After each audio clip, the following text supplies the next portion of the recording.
Hello and welcome to another episode of Amy on Two Wheels. Today we're heading out on my KTM 390 adventure bike to explore a little bit more of the Western Australian countryside. I'll show you the bike close up.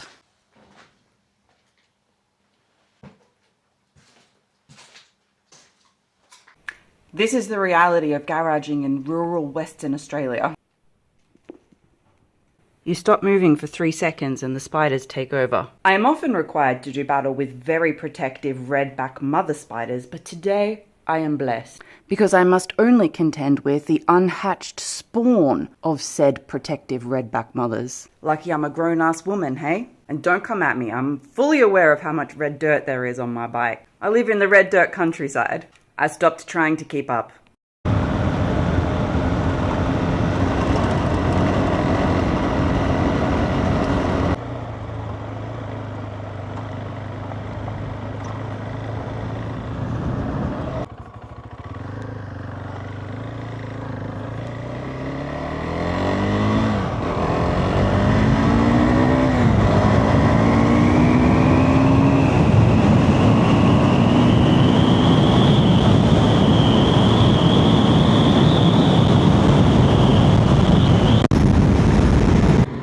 Nice truck. It's been a few weeks since I've been out for a ride and I must say I'm feeling it. Holy moly, it's good.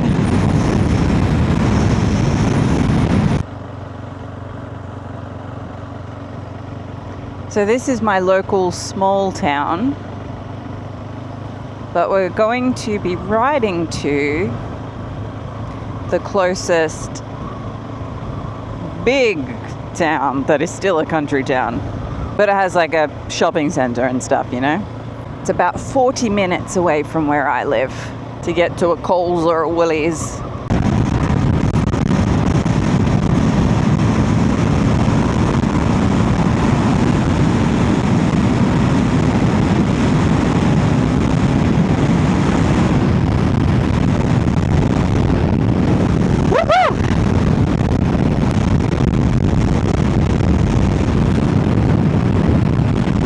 And here we go. Someone should count the number of videos that I've done where I have not had to stop for roadworks. Because I reckon I stop for roadworks in more of them than I don't. Okay, I think I'm getting waved through.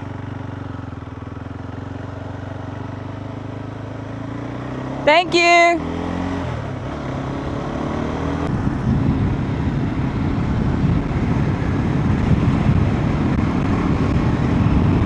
It is so beautiful through here in the winter, but still, it's not bad for the very end of summer.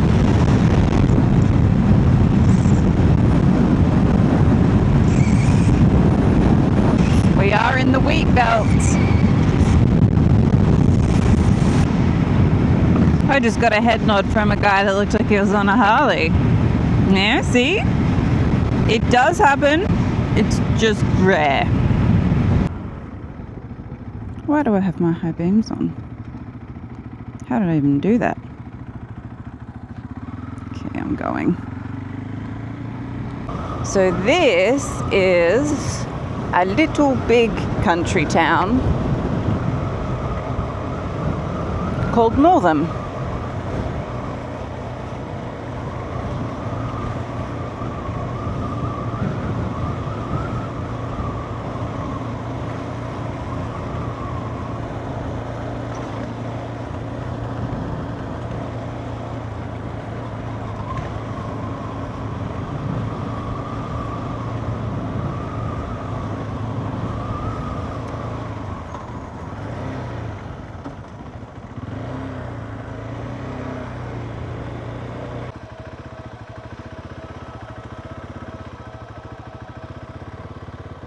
This bike does not have a very good lean on it, so you have to be very particular about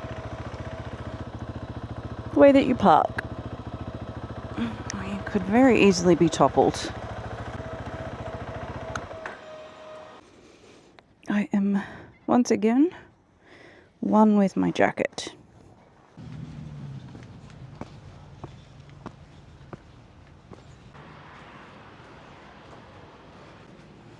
air balloon basket. Here,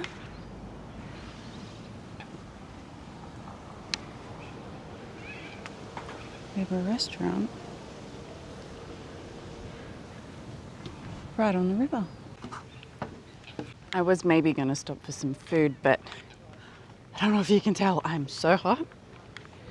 Once again, still summer. So I've just got a fresh fruit juice.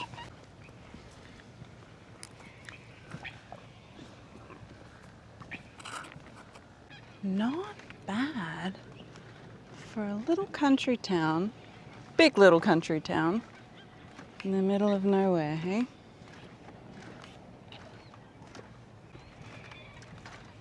It looks like there are geese down there.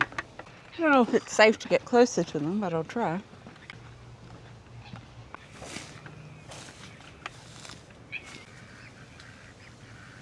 Hi, geese. You're so random. They're not native. I just want to make that clear. These guys escaped from somewhere. And they've built a multicultural family by the looks of them. I don't think they're all geese. So it seems that I rode all this way to sit under a tree by the side of the river, drinking juice. I've ridden further for less, so it's okay with me. Sounds like someone's shooting somewhere. But there are big properties all around here, so. The world's been pretty crazy lately, hasn't it? For a while, a goodly while now. And probably actually for a really long while. It's just that as a collective humanity, we've been not aware of it. So it's not that things are getting crazier. It's not that things are getting darker. It's actually that we, the masses, are becoming more aware of stuff, not completely aware of stuff. You've got to remember that they are choosing what they reveal and show selectively. So if what we are seeing, what we are bearing witness to is the stuff that they feel like they can show us and get away with, then what else is going on, right? But it's not that things are getting crazier. Again, it's that we are becoming more aware of what's going on. So that's actually a sign that our consciousness and our awareness as a collective humanity is expanding. Now our job is to make sure that we don't go into fear, and also that we don't start dismissing this stuff. Because when you're exposed to a lot of intense or horrifying things all at once, it can desensitize you. So where before this was considered horrific and this was considered acceptable, if you're exposed to this much and your bandwidth is expanded suddenly and extremely, then it can be very easy for the off-the-charts horrifying stuff to become just as horrifying as the things that horrified you before. So it's like your baseline increases. So what was once horrifying you can put up with and you consider to be, I guess, somewhat more acceptable, tolerable, or normal. We've got to remember that just because something is widespread and normalized doesn't mean that it's healthy. And we've got to find a way to remain sensitized so that our conscience doesn't become corrupt or dampened through increased exposure to horrors. So we've got to find a way to keep our conscience intact so we are fully aware of what is acceptable and what isn't acceptable, and we don't move our baseline of what is acceptable up here to compensate and make allowances for the horrifying things that are being exposed right now. So we've got to be really clear about where we stand, what is okay, what kind of humanity are we working towards creating, what will we accept, without completely losing our minds. So we've got to find a way to expand our consciousness to include more of the bandwidth of the human experience without becoming jaded, without becoming desensitized, without becoming completely mistrusting and believing only in the worst of humanity. For people who are very sensitive, these things can be felt personally and can be heartbreaking on a human level. But I encourage you, even if your heart is breaking, don't turn away, don't look away. We've got to find the balance between seeing without it tainting and corrupting us and causing us to become depressed, miserable, expecting and seeing only the worst in humanity, and without turning away and ignoring what's happening or putting our blinders on and wanting to believe that things are wonderful when they're not. We've got to find a way to be real about what's happening, but in a very practical way that doesn't cause us to go down. We've got to keep our vibration up. We've got to keep our focus really clear on, again, what it is that we are choosing and what it is that we're moving into going forward. We've got to make sure that our standards don't drop, so that collectively we can unite in something that is actually uplifting and good for humanity. We need the numbers. We need an intensifying energetic focus, because whatever we focus on, we ultimately create. So again, if we're only focusing on the horrors, then we're directing all of our energy towards the horrors. What is in the bushes? And we can accidentally create more of the horrors through our intense focus on just on the things that are bad and wrong with humanity.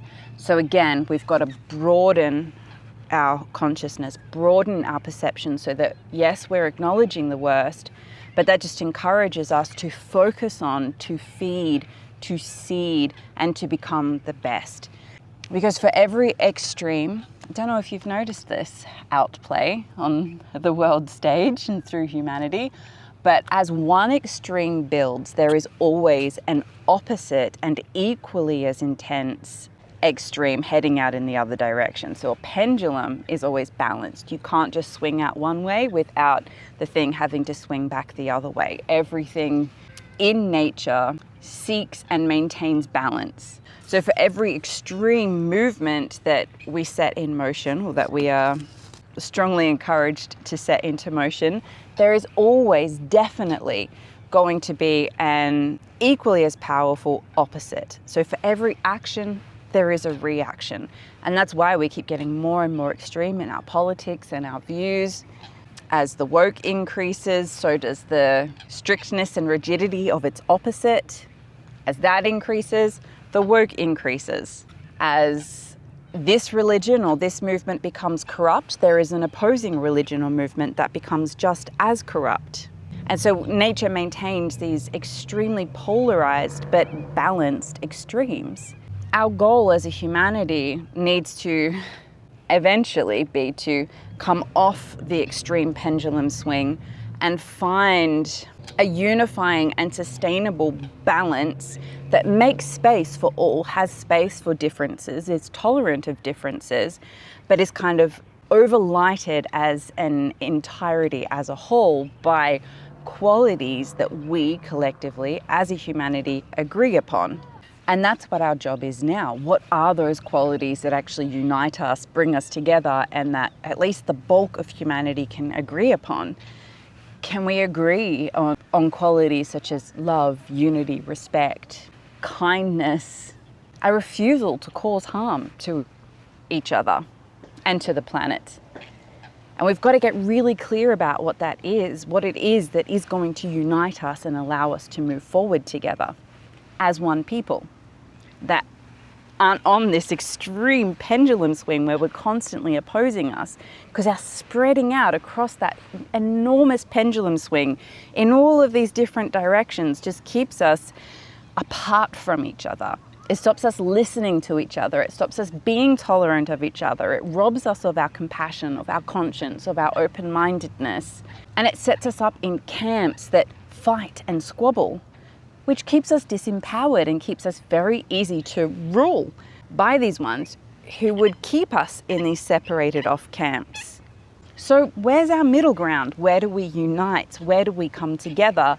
What are we choosing moving forward? We've got to see it all This is exactly what's happening. This is exactly what humanity is capable of. But humanity is not just capable of the worst. It is not just the worst that is happening. We've also got the other extreme, which is all the good.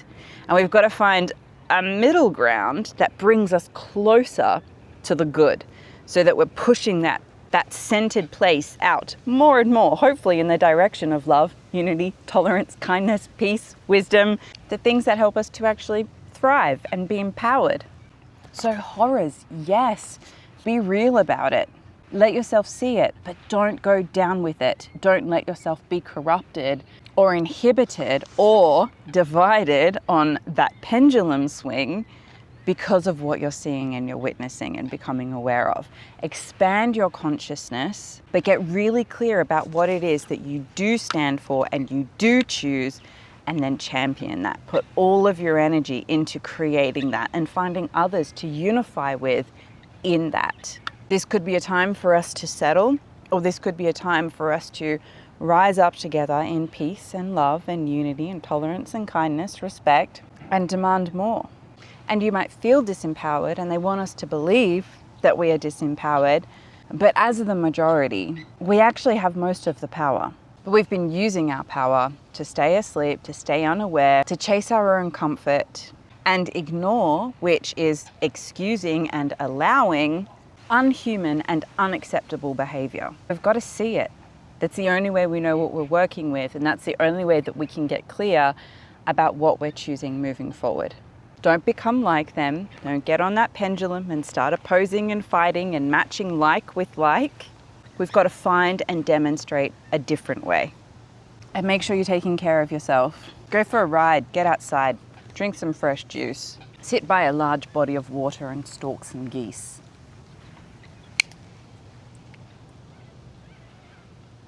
Look at that.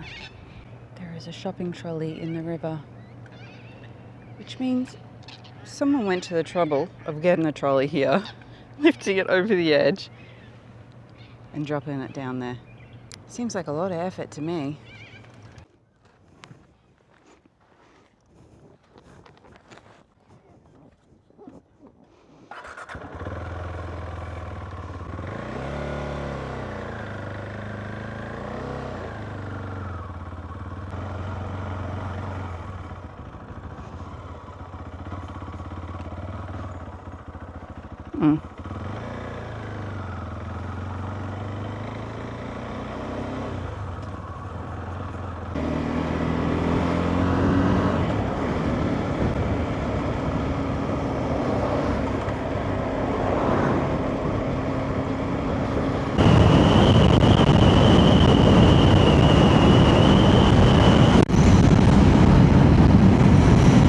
Okay, that is all from me today. Thanks for joining me on this little adventure.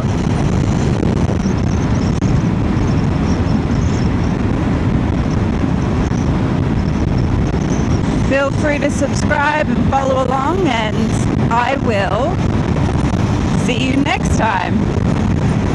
See ya!